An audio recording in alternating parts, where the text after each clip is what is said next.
Sihor police સ્ટેશનના સરગામના જે વાડી વિસ્તાર છે આમાં લોકલ પોલીસ સ્ટેશન એટલે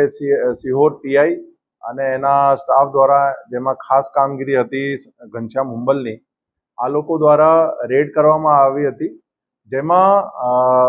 બે આરોપી એટલે ઘનશ્યામ અને સંજય ચૌહાણ આ લોકોની પોતાની જે મિલકત હતી ખેતર હતા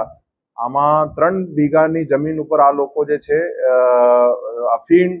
અને ગાંજાના જે છે વાવેતર કરતા હતા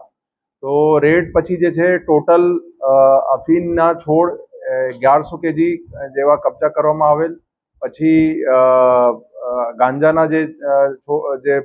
ટોટલ જે છે લગભગ 20 કેજી કબજા કરવામાં આવેલ અને પોસ્ટ ડોડા પણ જે છે કબજા કરવામાં આવેલ કુલ મળીને બધું મુદ્દામાલની વેલ્યુ જે છે એ લગભગ 11 કરોડ જેવું થાય છે આ રેડ પછી બધું કાયદેસર કાર્યવાહી કરવામાં આવેલ અને એનડીપીએસના અલગ અલગ કલમો હેઠળ મુખ્યત્વે કલમ 8B(c), 15B અને અલગ અલગ કલમો હેઠળ જે છે ગુના દાખલ કરવામાં આવેલ અને બંને આરોપીને અટક કરી લીધેલ છે અને હાલ જે છે તપાસ અમારા એસઓજી પીએસ સોનેસરાને આપી દીધી છે ને આ લોકો પાસે કોઈ પણ જાતનો પરવાનગી કે કોઈ લાયસન્સ હતું નહીં આ લોકો જે છે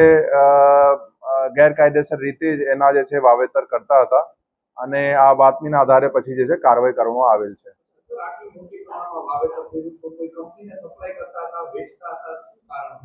એ જે છે અત્યારે હાલ તપાસનો વિષય છે કે આ લોકો જે છે બધું પ્રોડક્શન જે થતું હતું આનો આગળ શું ઉપયોગ કરતા હતા બટ એ પોતાનો ઉપયોગ અને આગળ પણ જે લિંક હશે એના આધારે કાર્યવાહી કરવામાં આવશે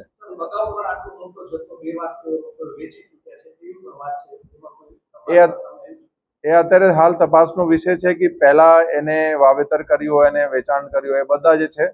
અમે તપાસમાં એનો અમે ઊંડું ઉજાવીને તપાસ કરશું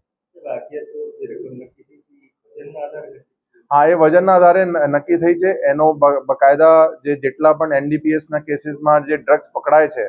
એનો પરિપત્ર એક હોય છે અને અલગ અલગ ડ્રગ્સનો શું વેલ્યુ છે એના પરિપત્ર મુજબ નક્કી કરવામાં આવે છે સેમ રીતે જે અમારા દારૂમાં જે અંગ્રેજી શરાબ છે કે દેશી શરાબ એના પણ એક પરિપત્ર છે જેના હિસાબથી એનો કિંમત નક્કી કરવામાં આવે છે અત્યારે 2 આરોપી પૂરતું છે નામજોગ ફરિયાદ આ લોકો વિરુદ્ધ થઈ છે પછી આ લોકોને આગળ જે તપાસ છે કે આ કોને વેચાણ કરતા હતા એ બધું અમે આગળની તપાસમાં જેના નામ ખુલશે એના વિરુદ્ધ કાર્યવાહી કરવામાં આવશે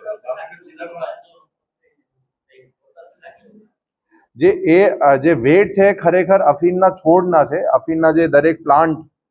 3 વીઘામાં જે એને વાવેતર કર્યું બધા મળીને એનો વેટ જે છે 1068 કિલોગ્રામ હતું જેટલું ધ્યાન છે હું 100% નક્કી શ્યોર નથી બટ મને લાગે છે કે એ મોટો કેસ છે અફીણનો અને રાજ્યમાં પણ છે જેટલા ટોપ મતલબ મોટા કેસીસ થયા એમાં એનો નામ હશે ને હાલ અત્યારે એવું કોઈ ધ્યાન ઉપર નથી એ બધું જે છે તપાસનો વિષય છે પ્રાથમિક પૂછપરછમાં ખબર પડી કે એ પોતે એનો ઉપયોગ એડિક્ટ હતા એનો ઉપયોગ કરતા હતા તો પછી એને કંઈથી આઈડિયા મળ્યો છે અને કાંથી એ બધું રો મટીરિયલ મળ્યું એ પણ તપાસનો વિષય છે જમીન માલિકા બંને છે આ લોકોની પોતાની મિલકત હતી જેના પર એ લોકો વાવેતર કરતા આ તો ઘણા દિવસો મહિનાઓથી હતું 2-3 મહિના તો હશે